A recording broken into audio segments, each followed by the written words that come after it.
What's happening, everybody? So there's a lot of talk about this seventh last call edition running around YouTube. In fact, if you've watched any of these videos and you wound up with this one, I'm not the first, second, third, or fifth one that you've run across. I am sure of it. But let me go ahead and throw my video into the hat and give you my perspective on this and take and do with it what you will. First of all, there's a lot of chit chat about this thing being 1,000 horsepower and how that's supposed to be something unique.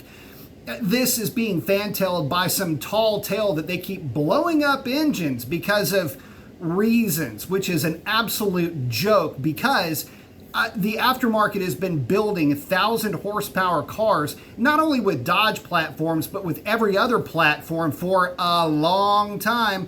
And you just wouldn't have a shop anymore if you kept scattering the innards of expensive blocks all over your dyno. It doesn't play out like that in real life. Again, cute story, but to me, it's just a story. But to take that a step further, if there is something to be said about 1,000 horsepower offering in this last hurrah for the LX platform, okay, I guess I'm supposed to be impressed by that. Again, reference previous take on the fact that the aftermarket has been doing this for a long time. So for the manufacturer to offer up 1,000 horsepower car, it basically means that they're putting something out there for consumption that is just to try to rattle a record book. And to be honest with you guys, I'm not all that impressed by the idea of it, much less the execution. I want you to think about this. First of all, 1,000 horsepower in a rear-wheel drive car is not a good fit for everybody. I know it sounds romantic and neat and cute and all of that. And I can tell you that for the guys that own Hellcats and go and do the modifications to their cars to get 1,000 horsepower at the flywheel, somewhere around 800 horsepower to the rear wheels on a eddy current dyno. When you get the car to that point, it is nigh undrivable on the road if you are in the throttle any more than halfway. And so to think that they would come out with something that is basically a rolling test bed for really neat tech to make a power number, but it's not really made for everybody. Like, this is one of those situations where you can be irresponsible by throwing something out into the world, making that level of power. And if it is true, fantastic. I would like to see how they're going to get that thing to pass CARB, which is the California Air Resources Board, to get an executive order, basically to get the thing to be emissions compliant. There's a lot to unpack with this thing. And so the conversation, just as you can already tell, starts to fan out in multiple different directions. But the one funny thing about all of this is the talk about electric superchargers and all of that. No, it doesn't work like that. Physics doesn't work like that. The amount of power that it takes to turn a supercharger is pretty impressive. With the walking around figure for the 2.4 liter being around 80 horsepower, that's the normal Hellcat supercharger, and the 2.7 being somewhere around 95 horsepower to drive at full song.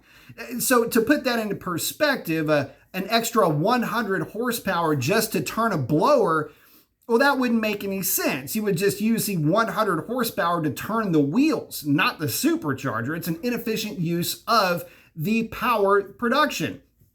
So the other way you could look at it is maybe it'll be a mild hybrid setup, kind of like the e-torque system in the truck, but one that actually adds power, like real torque and real horsepower, not like the e-torque, which is just a mild hybrid that allows braking and some mild assist in very specific instances. It would have to be something that adds immediate power, and I mean like right now kind of power, and that's the only thing that I can think of, save for some redesigning of that LX platform to really make it work. In other words, an all-wheel drive variant. Is that in the cards for this thing? Is that a possibility? Maybe, but since there's not that much coming from Dodge, and what is coming from Dodge is tantamount to just a bucket full of horse crap, in my opinion, and we're only left to speculate. And the fact that we've only been given these sticker option cars, which to be honest with you, is more insulting than it is inspiring. I've got to think that this last car, at least I would hope, that it is going to be something that is going to be worth remembering, not something that seems like an afterthought. So for any of you guys that are looking at this seventh car, this seventh release last call car, as something special, I would love to hear your reasons as to why. Because there's too many variants out there that are already making those kind of power numbers with the aftermarket, and with the assumption that this seventh last call car is going to be a rolling testament to direct connection parts. Obviously, the IHI 3.0 supercharger would more than likely be on this thing, amongst other parts that you could probably pick from, with an E85 compatible component thrown in the mix. You'd almost have to be able to get to these power numbers, not only from a carb emission standpoint, but more importantly, a component protection point of view as well. Something that you guys that got the later cars or have received the reflash may have already figured out for yourself. So, recapping this, aftermarket already makes 1,000 horsepower on E85. Shouldn't be any way in the world that the original equipment manufacturer should be scattering blocks at that power level. Sounds to me like it's nonsense. 2, I don't feel like it's going to be all that impressive or cool. It's just going to be basically something right out of the direct connection catalog thrown into a car to give you the illusion that you've got something special. And 3, would you be a buyer at what cost? What would be your pain threshold for this thing? Haven't really talked about pricing yet. Might as well on this third point.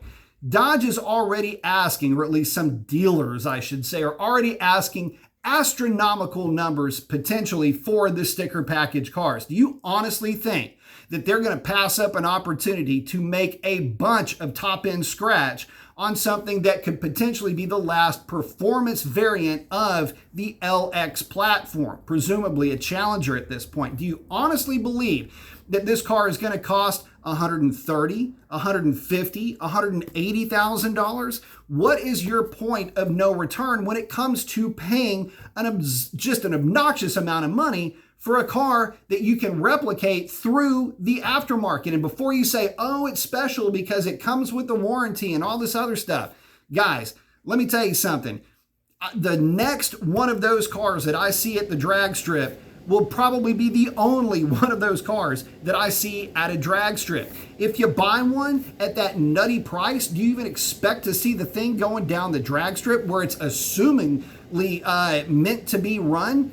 Golly, kind of hard to say. So with all the speculation that's out there, an astronomical price point, the scarcity of ever even seeing one of these things potentially going down the drag strip, depending on the number of cars that they make, and you kind of see where I'm going with this.